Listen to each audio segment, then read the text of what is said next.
పాలు చేసావు కదరా. ఒళ్ళు దగ్గర పెట్టి పని చేస్తున్నావా లేక బాగా తాగి పని చేస్తున్నావు? ఏంటండి పొరపాటు చేశారు, పెద్ద కొడతారేంటి? కొడతానా తీరుస్తానా? నా డబ్బులకు మారాయండి. నీ డబ్బు ఈ ఒలికిపోయిన సారా లెక్క కట్టానంటే తిరిగి నువ్వు ఎదురు కట్టాలి మాకు. ఇదిగో నన్ను అన్యాయం చేసి బాగుపడతాం అనుకుంటారా? చూస్తా మీ సంగతి. చూసావులే ఏదో సార్, వీడు వెడుతున్న వాళ్ళకం చూస్తుంటే పోలీసులకు ఇన్ఫర్మేషన్ ఇస్తాడేమో అని అనుమానంగా ఉంది సార్. సర్లే, వీడు అసలు పోలీస్ స్టేషన్ దాకా వెళితే కదా ఇన్ఫర్మేషన్ ఇవ్వడానికి.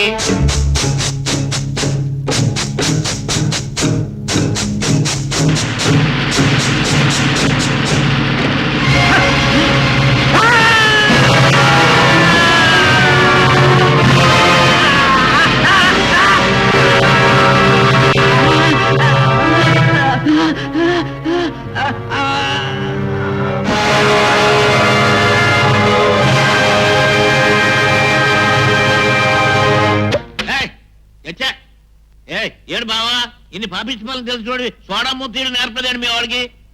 చాలా పాపిష్టి పనులేవో నాకు తెలుసునంటున్నావు, కానీ ఇష్టం లేని మనిషిని లారీతో గుద్దించేసి చంపించేయడం ఏమిటో నాకు వంట పట్టలేదు. ఎవరికి వంట పట్టిందంటావు?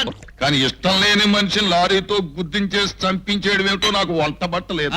ఎవరికి వంట పట్టిందంటావు? నేనేదో మనుషులు చంపించేసినట్టు లారీ మీద పెట్టి మాట్లాడుతున్నావు వంక పెట్టి. మీరు అంతటి పని చేయించే ఉంటారని మా అయ్యగారికి డౌట్. సోడా పెట్టి కొట్టానంటే నీ బుర్ర అవుట్. ఆయన ఏదో సరదాగా అంటుంటే నిజం అన్నట్టు మాట్లాడుతున్నావు. కేటు, మా అయ్యగారు ఉండబట్టి సరిపోయింది, రావుతా నీ లైఫ్ డౌట్. బావా, ఈ తాగుమూతేతల గొడవలు మనకెందుకు గానీ నువ్వు నేను విసికి సోడాలంటాడు, మనల్ని ఎవడో ఏం చేయలేడు. హఠాత్తుగా వరుస మార్చేస్తున్నావు అంటే నేను ఊహించింది కరెక్టేనన్నమాట. బావోయ్, నువ్వు నన్ను నెమ్మదిగా కమిట్ చేస్తున్నావు. మద్దలు కూలీలు అయ్యి వీరి అబ్బా బావా బా. Cheers.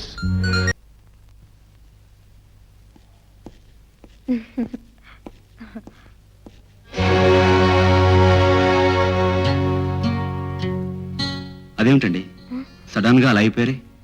తోడ పుట్టిన వాడు తప్పుదారిలో పడితే ఎవరికైనా బాధగానే ఉంటుంది కదా.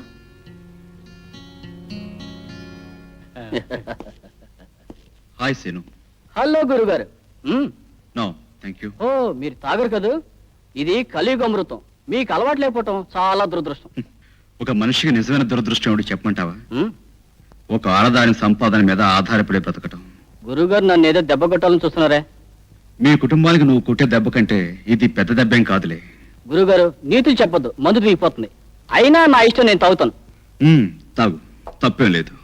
కానీ నీ సరదా కోసం ఖర్చు పెట్టే డబ్బు నువ్వు కష్టపడి సంపాదించిన అవునా కాదా అని మాత్రం ఆలోచించు. సీను, ఒక రూపాయి ఖర్చు పెట్టే ముందు ఆ రూపాయి సంపాదించడం ఎలాగో తెలుసుకోవాలి.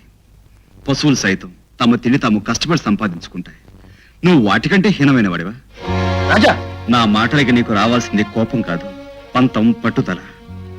సీను, మనిషి అన్నాక 10 మందికి ఉపయోగపడాలి, లేదా కనీసం తన వల్లైనా తనకు ఉపయోగం ఉండాలి. ఏదీ లేకుండా కన్నవాళ్ళకు భారంగా ఈ లోకానికి వృధాగా బ్రతికే కంటే చావటం నయం.